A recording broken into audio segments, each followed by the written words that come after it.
Čo sa deje, dievčence? Vieš, že od mala točím našu rodinu. Happy birthday to you. Happy birthday, milý Martin. Ty a ja, dedo a starka, Inuš a Bibka. Ja mám narodení. Chýba nám v nej niekto. Aj tak si v obraze. Vraj všetká láska, ktorú od teba dostávam, je tá láska, ktorú ti nedal tvoj otec. Odkiaľ ju potom máš?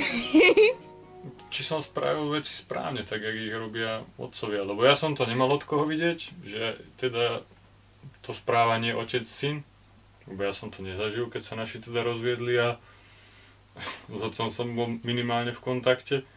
A keď si prišiel na svet ty, tak ja som nevedel, že či ti odozdávam všetko tak, jak otec by mal odozdať synovi, alebo či robím všetky tie správne kroky tak, jak by sa mali robiť.